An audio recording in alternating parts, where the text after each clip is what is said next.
যদি প্রতিদিন সেই পুরনো ব্রেকফাস্ট খেতে খেতে বোর হয়ে গিয়ে থাকেন, তাহলে একবার হলেও এই ব্রেকফাস্টটি ট্রাই করে দেখুন। এতটা টেস্টি আর স্পঞ্জি তৈরি হবে যে বাড়িতে সবাই প্রতিদিন এটাই বানানোর আবদার করবে। প্রতিদিন না হলেও সপ্তাহে 3 থেকে 4 দিন তো অবশ্যই বানাবেন। সাথেই রয়েছে স্পেশাল একটা ঝাল চাটনি, যেটা খেতে দারুণ লাগে। রেসিপিটা বানানোর জন্য সবার প্রথমে নিয়েছি 1 বাটি চিড়ে।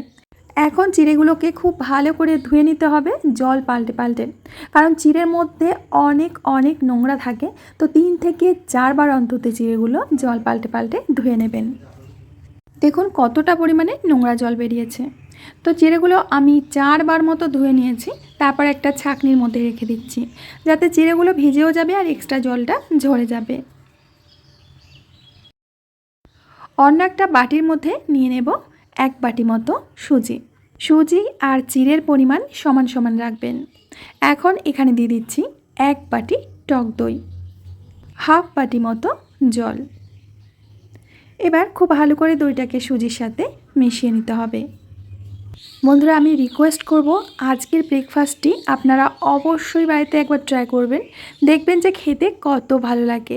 আর এটা ভীষণই হেলথি, টেস্টি আর স্পঞ্জি রেসিপি। ভালো করে মিশিয়ে নিয়ে কিছুক্ষণের জন্য রেস্টে রাখবো।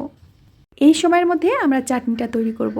জলের মধ্যে 5 থেকে 6টি শুকনো লঙ্কা আর একটা টমেটো দিয়ে দিলাম। খুব ভালো করে জলটা ফুটিয়ে টমেটো আর লঙ্কাগুলোকে সিদ্ধ করে নিতে হবে। আজকের ব্রেকফাস্টের সাথে এই চাটনিটা কিন্তু দারুণ যাবে। আর এই চাটনিটা আপনারা ইডলি বা ধোসার সাথেও খেতে পারেন, খেতে দারুণ লাগবে। এগুলো সিদ্ধ হয়ে গেলে ঠান্ডা করে নিয়ে একটা মিক্সিং জারের মধ্যে নিয়ে নিচ্ছি। আর এরই সাথে দিয়ে দেব কয়েক কোয়া কাঁচা রসুন। এইগুলোর একটা পেস্ট তৈরি করে নিয়েছি দেখুন। এখন একটা তড়কা প্যানের মধ্যে দিয়ে দেব বড় চামচের 1 চামচ ঘি। ঘিটাকে হালকা করে গরম করে নিয়ে এর মধ্যে দিয়ে দেব কুচিয়ে রাখা রসুন। লো আঁচে রসুনগুলোকে একেবারে লাল লাল করে ভেজে নিতে হবে। টমেটোটা সিদ্ধ করে নিয়ে খোসাটা কিন্তু অবশ্যই ফেলে দেবেন। তো দেখুন রসুনগুলো আমি লাল করে ভেজে নিয়েছি।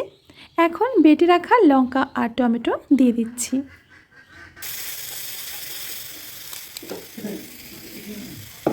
দিয়ে দেব স্বাদ মতো লবণ আর ছোট্ট চামচের 2 চামচ চিনি। এখানে নর্মালি চামচের হাফ টেবিল চামচ মতো চিনি দিয়েছি। 3 থেকে 4 মিনিট মতো চাটনিটাকে রান্না করে নিতে হবে। সুন্দর একটা কালারের জন্য একটুখানি কাশ্মীরি লাল লঙ্কার গুঁড়ো দিয়ে দিচ্ছি। লাল লাল ঝাল ঝাল চাটনি কিন্তু আমাদের রেডি হয়ে গেছে। এখন ছোট্ট একটা বাটির মধ্যে নামিয়ে নেব। আর এটা দেখেই বুঝতে পারছেন যে এটা কতটা পরিমাণে টেস্টি হয়েছে। সারা বাজার খুঁজলেও আপনি এত টেস্টি চাটনি টাকায় কিনতে পারবেন না।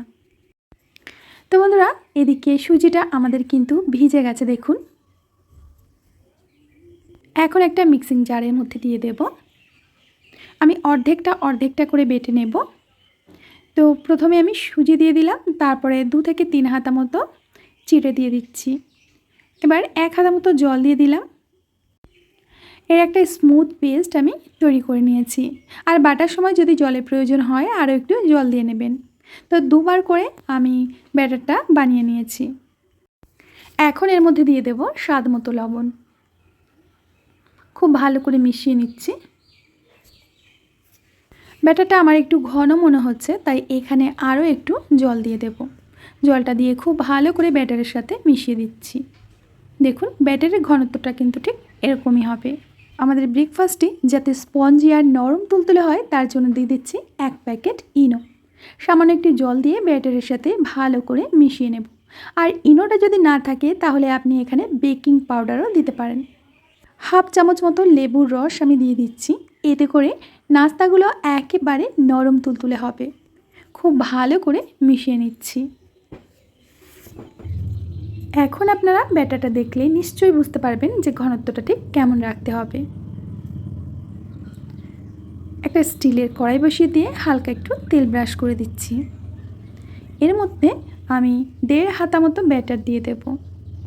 গ্যাসের ফ্লেমটা কিন্তু লো করে রাখবেন। ঢাকা দিয়ে 2 মিনিট মতো অপেক্ষা করব।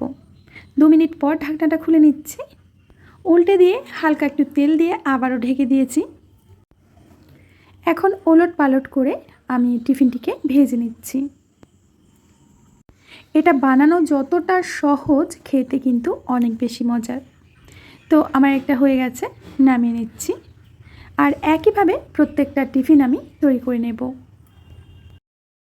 উল্টে দেবার পর চারপাশ থেকে আরও একটু ব্রাশে করে তেল দিয়ে দিচ্ছি, আবারও ঢেকে দিচ্ছি। আর একইভাবে প্রত্যেকটা টিফিন তৈরি করে নিচ্ছি। দেখুন বন্ধুরা, এগুলো দেখতে কতটা সুন্দর, কতটা স্পঞ্জি আর হালকা ফুলকা মনে হচ্ছে। প্রতিদিন যদি ওই একই ব্রেকফাস্ট খেতে খেতে একটা অনিচ্ছা চলে আসে, তো এইটা অবশ্যই একদিন ট্রাই করবেন। আমি আশা করছি এটা খাওয়ার পর আপনাদের কোনো অরুচি থাকবে না, ইচ্ছা হবে প্রত্যেক দিন খাওয়ার। দেখুন এটা দেখতে কতটা পরিমাণে লোভনীয় হয়েছে। আর এটা একেবারে স্পঞ্জি, জালিদার আর হালকা ফুলকা হয়। দেখুন এটা ছোঁয়ার আগেই কিন্তু ছিঁড়ে যাচ্ছে। আর এর সাথে আমি যে চাটনিটা বানালাম, এটা কিন্তু অবশ্যই বানাবেন, কারণ এই ব্রেকফাস্টের সাথে চাটনিটা কিন্তু দারুণ জুটি। তো বন্ধুরা, আশা করছি আজকের রেসিপিটা আপনাদের অনেক ভালো লেগেছে। ভালো লাগলে অবশ্যই লাইক, কমেন্ট, শেয়ার করবেন। আমি আজ এখানে বিদায় নেব, আবার আসবো নতুন রেসিপি নিয়ে। সবাই ভালো থাকবেন, সুস্থ থাকবেন, আনন্দে থাকবেন।